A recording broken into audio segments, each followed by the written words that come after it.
Hello, my beautiful friends. Welcome back to Heart-Centered Money Conversations. Laura Plahuti here and Kristen Maybe, financial coach.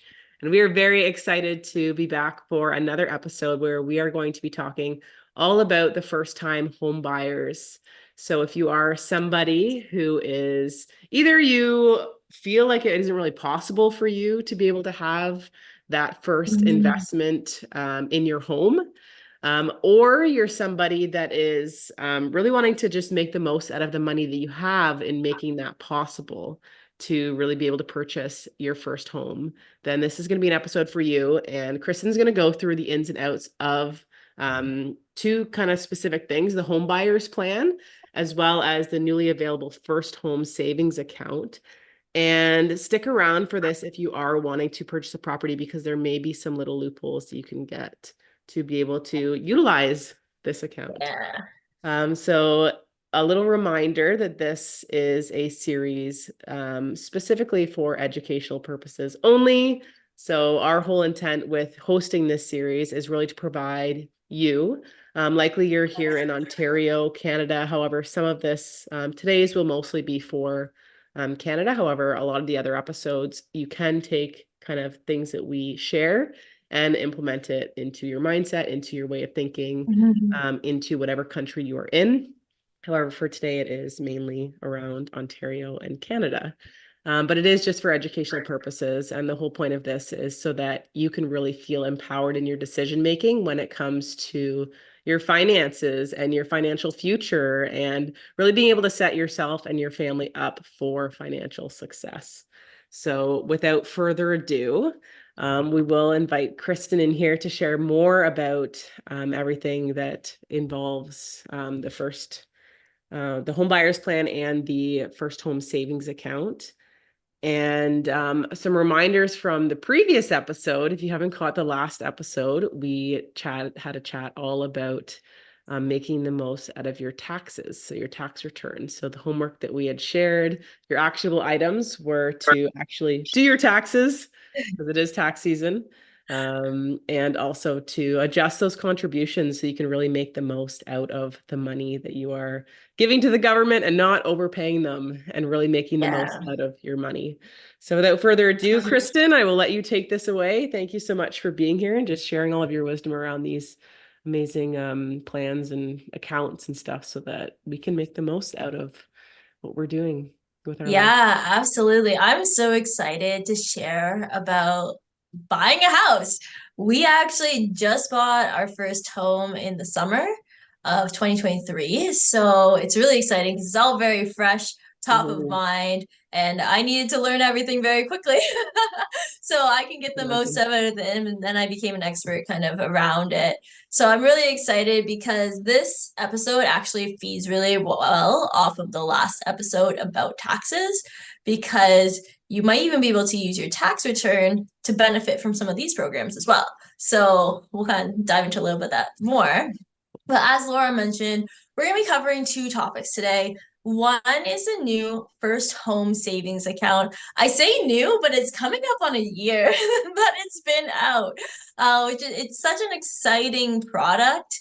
And the other one is the home buyer's plan, which some of you might be familiar with. It's been around literally as long as I know. I had a client I met with the other day, and they said they used it 20 years ago. So it's been around for a while. So what I want to do is I really want to start with the first home savings account, the FHSA. So it's actually really tricky because it's called a first home savings account. However, it doesn't necessarily have to be your first home. So maybe inappropriately named, but let's roll with it. So this account is for somebody who maybe it is their first house, or you might be eligible for this account if you haven't owned a house in 4 years or longer, which is really exciting. Another thing to note is when you're becoming eligible for this, you want to make sure that your spouse is eligible as well if you're buying a house together. So, say for example, I was a first time home buyer, but Jesse owned a house only 2 years ago. We wouldn't be eligible together because Jesse had owned a house. So, something to keep in mind. Got to know the rules around these things. But for the Mhm. most part, people fall in the category that they're in the same category as their spouse, right? So that's kind of who this account is for. But I want to dive in, like, what is this account all about? Why should I even consider this account? So this could be a really good option for you. Of course, you're going to do a little bit more research, but we really want to give you the basics in today's episode. And so what I like about the first home savings account, it's kind of like an RSP and a tax-free savings account had a baby. If you need to know more about the RSP and tax-free savings, we did episodes about it before. So pause this video, go back, watch those, and reconvene here. They're down So, in the description below, so it's thank easy you. peasy. Easy, yeah, exactly. So what does that even mean? Right? So with the first home savings account, how do they combine these two accounts together, the RSP and the tax-free savings? Well, the first one is the RSP. So how it works is when you put money into the first home savings account, it's actually tax deductible. So you could put $8,000 a year, and that would be tax deductible. And then, so basically, you get a tax break, or you get that money back over contribution from your taxes. You get that back at the tax time, right? So May or so. And then, how does the TFSA portion come into it? Basically, how that works is that when you pull the money out of the account, there's no taxes that you have to pay on it, which is really exciting because if you look at a traditional RSP, there's the tax deduction where you get money back because you put money into your RSP. But when you take that money out come retirement, you have to pay taxes on it. And they're like, great, you have to pay us taxes on the growth on that money too. Thank you very much.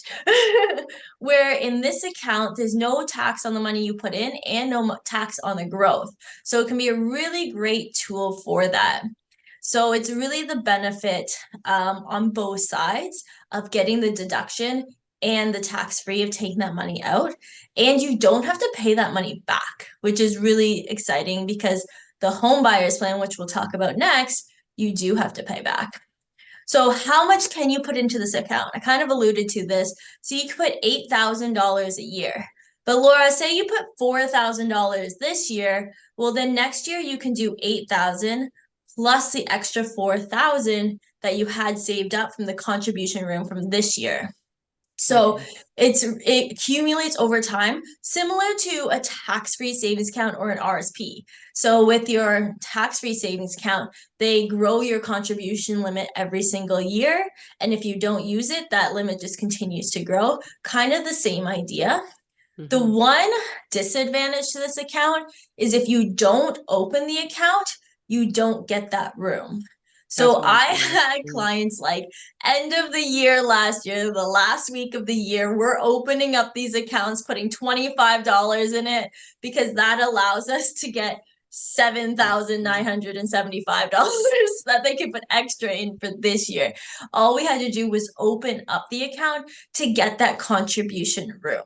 So even if you're like, I don't know if I want to have this account, open it up and put $25 in it. Would be a suggestion, not advice, but consider it. Yeah. Right? So there's just a lot of value, but you don't want to miss out on that contribution room. And especially if you are younger starting out this program, it could be so valuable to you because you can put $8,000 in it now, let it grow for a period of time until you're ready to buy a house, and then you have so much more for your down payment. So all these different things to consider because it has the power of time. But if you're like, I'm buying a house next year, you're gonna have money anyways. You can even take money from your tax-free savings account and put it into the first home savings account and then get that tax deduction, which is really cool. So the money can be put in from different ways. And even if you have a long time until you're buying a house or you're buying a house, next week, like this could be something that you could use. Definitely sounds like something that it's worth like putting that money in, because even if it's not really in your plan right now, then at least you're setting yourself up for down the road. If you decide at some point your life changes, like even for me, like I wasn't really planning on having another home here in Canada. I was like so happy traveling and living my life. And then now I'm having the baby. And now Mhm. it's interesting because I'm like, okay, Kristen, we need to set this up for me because now who knows, I may want to have a property here in Canada where I'm living half here, half there, but that's something Yeah, that I can utilize in the future instead of just absolutely. living abroad or doing whatever. Because now I've got my family here with the baby coming, so it's a completely different situation that I never would have planned on before. Right? Yeah, And life is always going to throw curveballs at you, right? Like life, always. like we never know the plan. Yeah. And so it's just setting it up just to be in a spot where it gives you opportunities. Like you don't want to Mhm. miss out on opportunities just because we didn't know how life was going to go. Like we don't know Yeah. the what ifs. You're never going to know the what ifs. Yeah. And if you don't use this money that you put into the first home savings account for buying a house, you can take it out and put it into your RSP later down the road, right? So you can use it for retirement savings. The only difference is once it goes into your RSP, you're going to pay taxes when you take that money out, Could you right? take it from there and put it into your tax-free savings account? So it has to go into an RSP. Into an RSP. Okay. Yeah, yeah. Because you get the tax deduction. So they like basically you're just getting the tax deduction instead of getting it in the RSP, you're getting the tax deduction in the first home savings account. So they kind of keep those lined up together. Gotcha. Yeah, good question.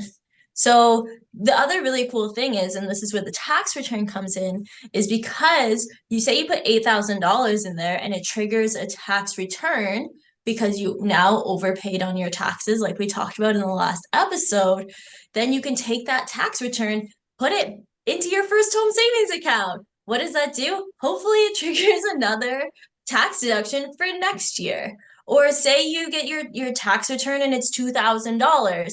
Well, now you can put $6,000 in there, like $2,000, like free money, let's say, for lack of better terms, right?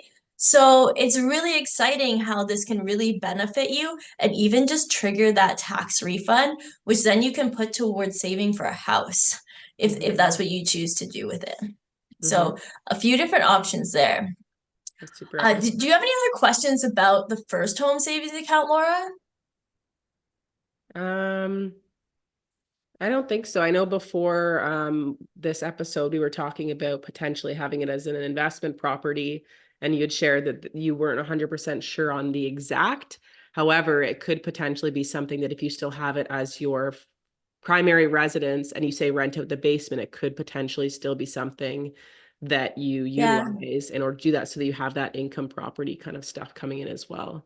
Yeah, that's right. So you do have to intend to use it as a primary residence within a year.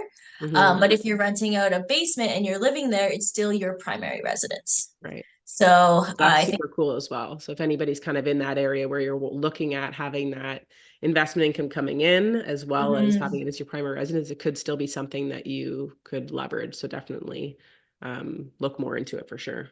Yeah, there's definitely options. Absolutely. So the next thing I want to talk about is the home buyer's plan. This is more old school, but it's definitely worth still considering, even though this first home savings account is available.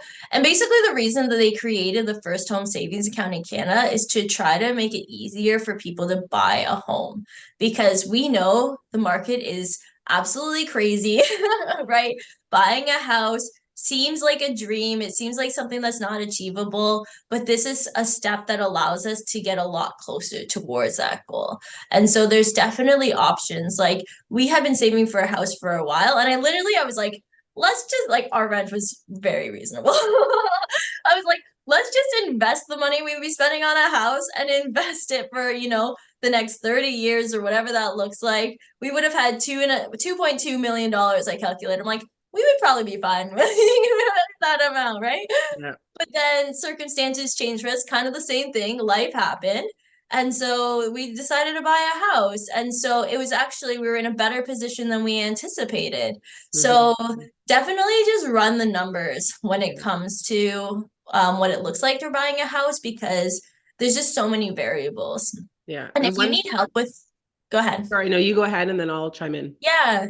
So I was just gonna say, if you need help with that, getting a quote from a mortgage broker is also really valuable. I'm gonna link my referral link for Rocket Mortgage in the comments.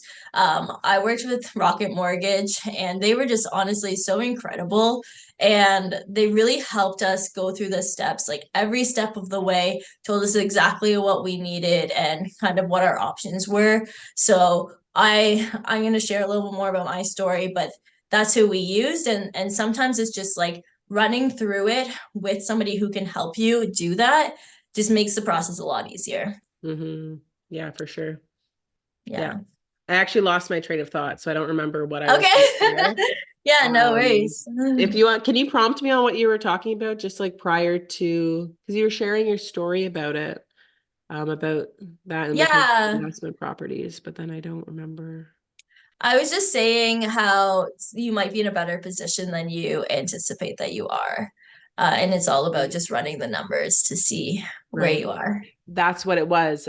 So how you were sharing how you didn't really have a plan to buy because you were going to invest. And I wanted to really bring that up because there is a lot of stuff, like there are certain other financial experts that say like, especially if you're going to be the only one living in your primary residence and paying your mortgage off instead of having somebody else paying your mortgage off, sometimes it can actually be better if you just invest that money you rent Yeah, and then you actually make more money that way. So it's interesting because yeah, I remember I think I had already got rid of my properties at that point, and I heard that and I was like, that kind of makes sense, especially if you're not going to be having somebody say renting your basement to help you to pay off that mortgage. That sometimes we can get in this like mindset of like, oh, in order to be successful and be seen as somebody in the society over here, that we need to have a yeah, house, right? So a lot of the time, and we're yeah, going to talk about this on the next episode about our values really aligning with like our yeah, goals and stuff like that. But sometimes they can be borrowed goals where it's like we've just been told all this time that that's a part of the plan if you're right. someone who makes it, right? Where it doesn't Mhm. necessarily have to be. So really knowing if buying a home is truly something that you want, or you feel like you're kind of just that's that next checkbox that you're like, it Yeah. this is just the next thing, or is it actually what's best for you? Yeah, I think that's so valuable to bring up. I literally had this conversation with a client, I think it was last week, and I'm like, it's okay if you don't want to buy a house or Yeah. like life changed and now like you're gonna rent because they're like when you run the numbers, it's all about the numbers and what makes the most sense for you. And Mm-hmm. I think especially with like interest rates and housing prices and all these things, like maybe like because maybe it doesn't make sense. And part of the reason that I was Yeah. like, let's not buy a house is like, I want to travel. I really want to do that and be away for months at a time. And I'm like, why pay a mortgage on a house where I'm not living in it? Yeah. Right? There's a lot of different options and different variables.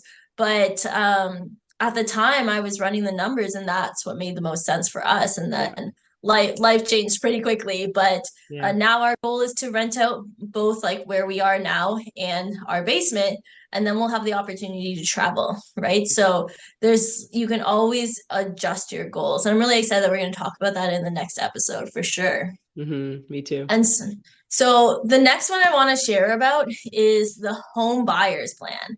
And so, like I mentioned, it's a little bit older of a program, but it can still be valuable. So basically, it's the same kind of idea. It's again typically used for buying your first house, or if you haven't owned a house in 4 years or longer. And you can take out $35,000 from your RSP. So what that means is that's per person. So if you and your spouse are both going to do it, you can take out 35,000 each for a total of $70,000 that you can put towards, say, your down payment, closing costs, all these different things, right? So you're basically borrowing your own money though. And that's why I don't love this program as much personally, because you have to pay it back over a 15-year period. Mm. So you start paying it back in the second year after first taking out the money. I know that sounds confusing. So if you take it out in 2024, you start paying it back in 2026. So that's kind of what it looks like. And you have a 15-year window. So if you don't pay it back equal amounts throughout that time, say you're like, okay, well, I have 15 years, I'm going to wait 10 years and I'll do it all in the last 5 years. Well, you actually get charged taxes for those 10 years that you didn't put anything in. So you want to make sure that you're breaking it down to make sure you know how much money you should be putting away every single month, so you don't have to worry about those tax implications as well.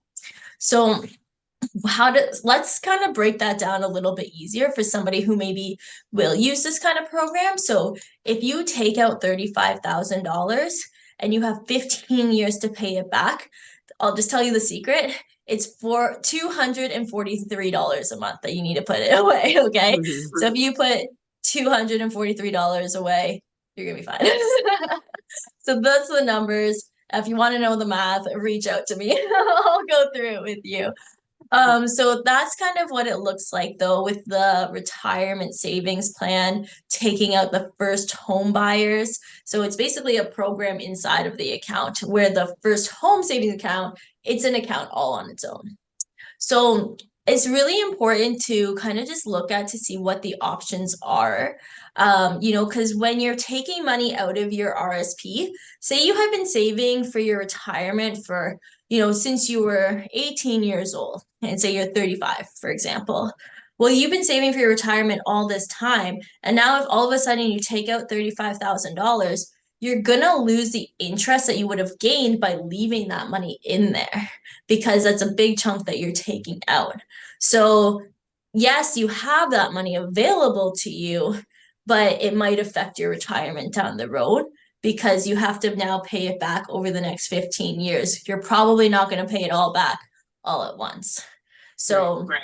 We kind of talked a little bit about this in previous episodes about lump sums versus monthly contributions. So something to consider, because I think often when we think about the home buyers plan, we don't consider the loss of interest over that time period. Right. So it is kind of interesting. But if you know that that's kind of the purpose of your RSP, then you can do the same thing as like when you get the tax deduction, put it in, then get another tax deduction, right? Kind of have that cycle, just like we talked about with the first home savings account. So there's a lot of different things to look out for. And so I really wanted to look at the retirement savings in another way too, is that you want to make sure that you know exactly how much money you need when you're taking that money out. So you don't necessarily have to worry about paying back as much as let me backtrack. I want to say it's like you want to make sure that you're taking out only the amount that you need, so you're basically not losing out on as much of that interest over that time period. And often what happens is when we take money out of our account, we're like, oh, I'm going to buy new couches, or I'm going to do this, I'm going to do this. And you're like, oh, that was supposed to be for retirement, my bad. Yeah. Right. So just a few things to consider. So those are kind of the big differences between the first home savings account and the home buyers plan.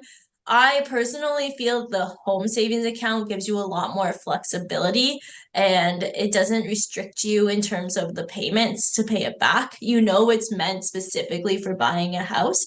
And then if you decide not to buy a house, you just put it into your RSP anyways, right? So huge advantages there.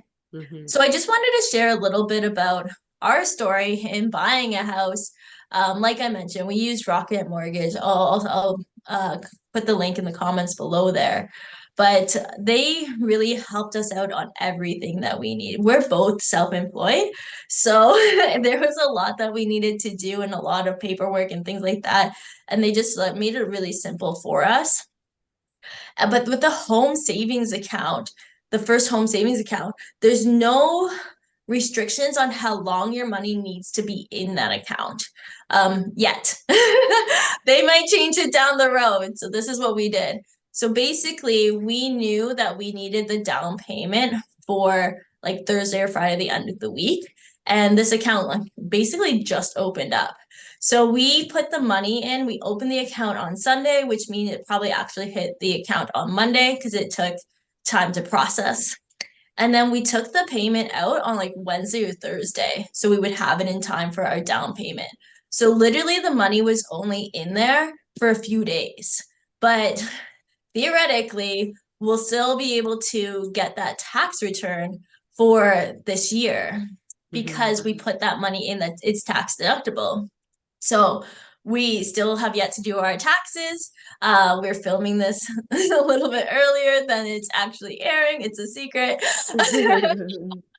By the time this airs, all our taxes will be done, and I'll actually know. Maybe I'll throw it in the comments. There you go. Right? But it's really interesting that they don't have that restriction because like you can take money from your TFSA and then put it into your first home savings account, get the tax deduction, take that money out again almost immediately, and then you still benefit from the tax deduction for that year that you're doing that. So it's really interesting. So you have a lot of just possibilities around that. Really sounds like it, And yeah. and so that's basically all that I wanted to share. We also took a portion from our RSPs. Basically, we took out as little as we needed to be able to do the whole house thing, the down payment and lawyers' fees and all the things. There's a lot of things that go around buying a house. I literally, I'm throwing money everywhere. I don't even know where it's going. For sure, yeah. It's a really interesting experience, but that's just kind of what we did. And I just want to share our story because there's not necessarily one right answer. We used both products, and you have that opportunity as well. So I hope that really gave everyone a lot of value around how these different products work.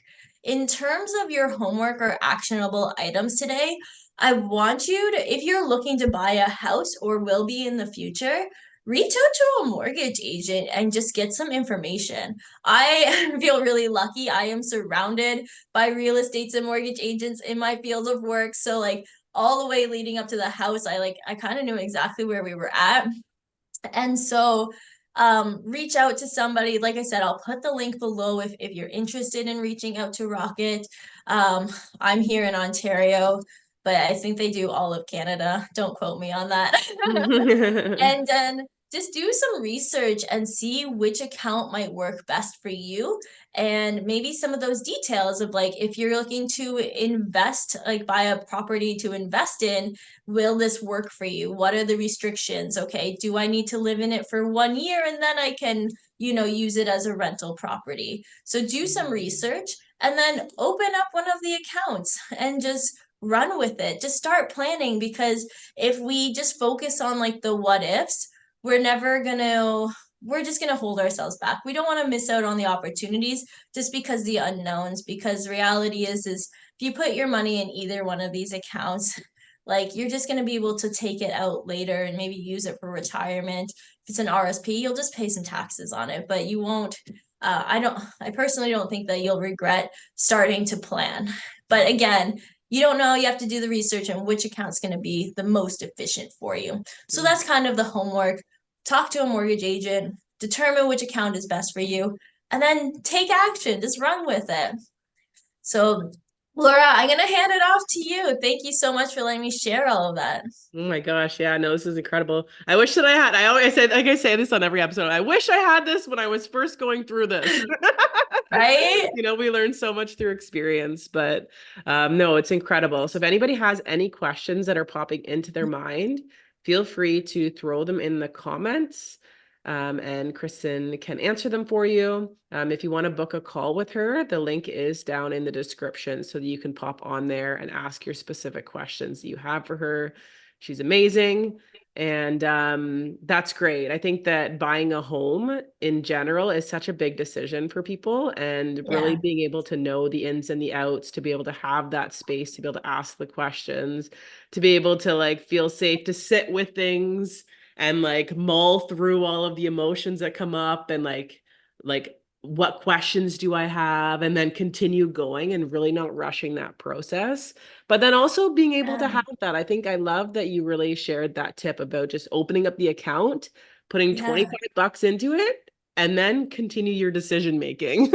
Yeah. And that way you're setting yourself up in that long-term game for whatever happens, because we Yeah. know with financial stuff, and I know from my own experience that sometimes we can get started in these processes and then we can have other things come up that distract us, deter us, and then we end up coming back to it a little bit later with that same intention. And then we can continue taking action on it or maybe follow through on it. Yeah. But sometimes that process, the decision-making process, can be elongated. So it definitely helps to be able to have somebody like Kristen, to be able to not only hold you accountable, but provide you with the proper resources and education that you need to be able to make those empowered decisions and knowing what's best for you and your financial future.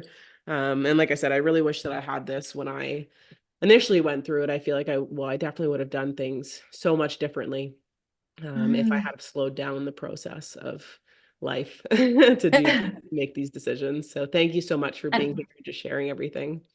yeah, and I just wanted to add on that too of just believing in yourself and what you're doing, because if we hadn't started saving for a house, that like when life happened, we would have been not in the position to be where we are. And I don't Mm-hmm. even want to think about it. We would not be in a good position, you Mm-hmm. know? And so just planning, and even if life changes, like we were saving for a house and then we weren't, and then we bought a house, right? Right.